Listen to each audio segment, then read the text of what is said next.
இன்றைக்கு பொது காலத்தின் 24ஆம் வாரம் செப்டம்பர் மாதம் 20ஆம் தேதி சனிக்கிழமை.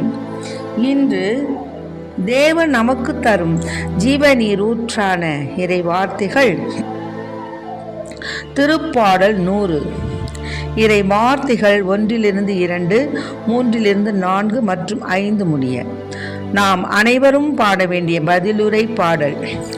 மகிழ்ச்சி நிறை பாடலுடன் ஆண்டவர் திருமுன் வாருங்கள்.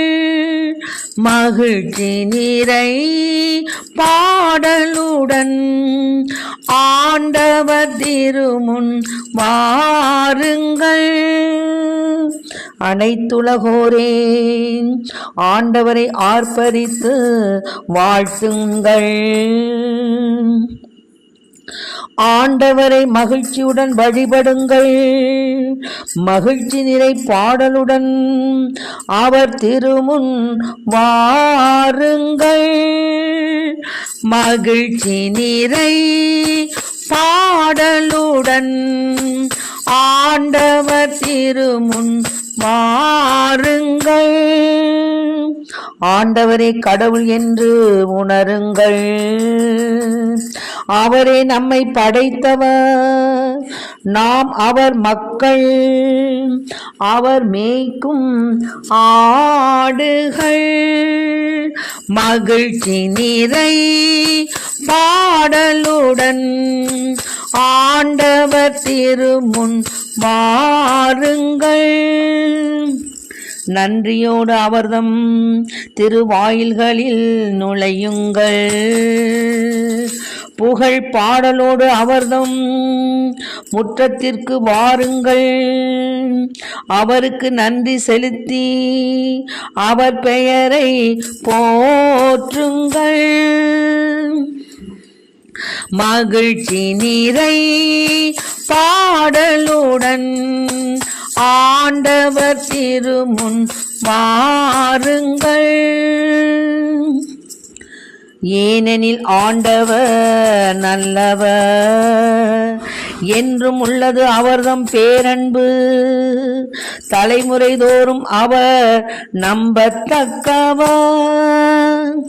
மகிழ்ச்சி நிறை பாடலுடன் ஆண்டவர் திருமுன் வாருங்கள்.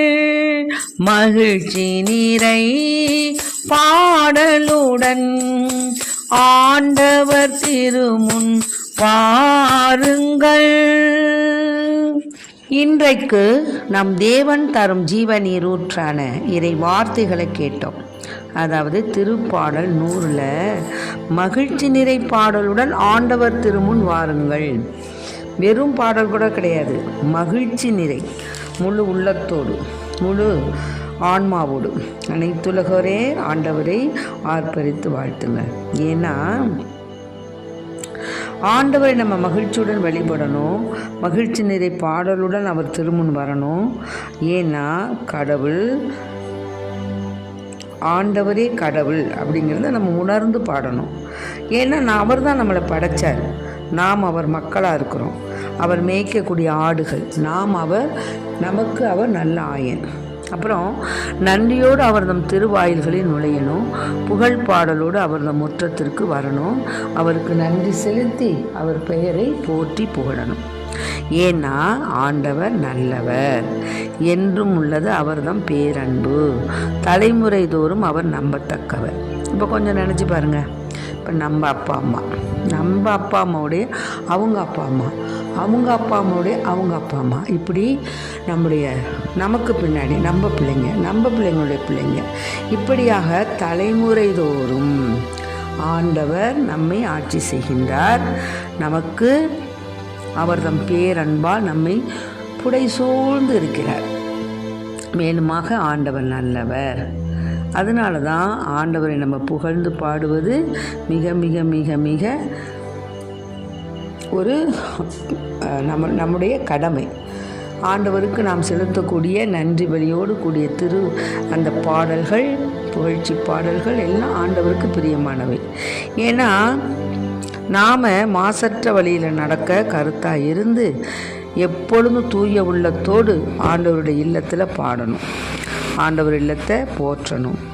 ஏன்னா நம்ம கடவுளுக்கு பிரியமுள்ள பிள்ளைகளாக வாழணும். ஏன்னா அவர் தான் நம்மை தலைமுறைதோறும் நம்பத்தக்கவர், தலைமுறைதோறும் நம்பத்தக்க தேவனாக இருக்கின்ற கிருபையினால் நாம் அவரை புகழ்ந்து பாடணும். ஆண்டவர் தான் நம்மளை ஆட்சி செய்கிறார். திருப்பாடல் 99 கூறப்பட்டுள்ளது போல ஆண்டவர் தான் ஆட்சி செய்கிறார். மக்கள் இனத்தார்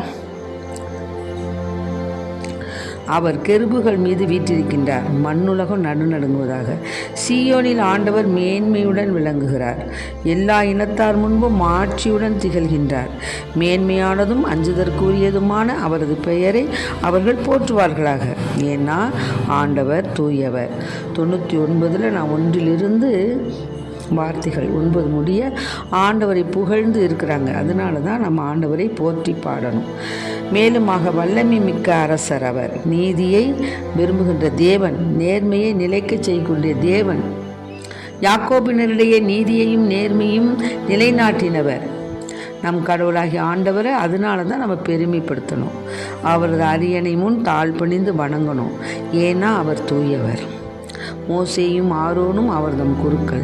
அவரது பெயரால் மன்றாடுவோரில் சாமுவேலும் ஒருவர். அவர்கள் ஆண்டவரை நோக்கி மன்றாடினர், அவரும் அவர்களுக்கு செவி சாய்த்தார். பாருங்கள். ஆக நாமும் ஆண்டவரை நோக்கி மன்றாடும் பொழுது நிச்சயமாக நம் குரலுக்கு அவர் செவி சாய்ப்பார். இது உண்மை. ஏன்னா மேகத்தூணிலிருந்து பேசினார். அவர்கள் அவருடைய ஒழுங்குமுறைகளையும் அவர்களுக்கு தந்த நியமங்களையும் கடைபிடித்தார்கள். அதனால மேகத்தூணிலிருந்து ஆண்டவர் பேசினார். அதனால் நாம் என்ன செய்யணும்? ஒழுங்குமுறைகள் அவருடைய ஒழுங்குமுறைகளையும் நமக்கு அவர் தந்த நியமங்களையும் கடைபிடிக்கணும்.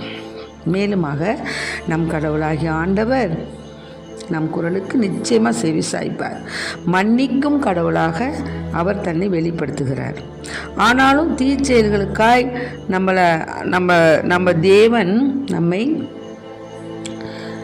அதாவது அந்த காலத்தில் பார்த்தீங்கன்னா அவர்களுடைய தீச்செயலுக்காய் நீர் அவர்களை தண்டித்தீர். நம் கடவுளாகி ஆண்டவரை பெருமைப்படுத்துங்கள், அவரது திருமலையில் அவரை தொழுங்கள், ஏனெனில் நம் கடவுளாகி ஆண்டவரே தூயவர். ஆகவே தான் நமக்கு சில நேரங்களில் பல துன்பங்கள் வரும், துயரங்கள் வரும். ஆனால் அதை கொண்டு நாம் என்ன செய்யக்கூடாது? முணுமுணுக்கக்கூடாது. எல்லாமே இறைவன் நமக்கு கொடுக்கக்கூடிய அந்த அவரிடத்தில் நம்ம எப்பொழுதுமே அவரை சூழ்ந்து இருக்கணும், எப்பொழுதுமே அவரை பற்றி கொண்டு இருக்கணுங்கிறதுக்காக தான் நமக்கு பல குறைகள் நடந்து கொண்டிருக்கின்றன. ஆகவே அதை பற்றி நாம் துன்பங்களை பற்றி கவலைப்படாது இறைவனை நாம் புரிந்து அவர் மீது நாம் நம்பிக்கை கொண்டு அவர்தம் நியமங்களையும் கட்டளைகளையும் கடைபிடித்து வாழ அவரிடம் வரம் கேட்போம். ஆமென். Praise the Lord. மரியே வாழ்க.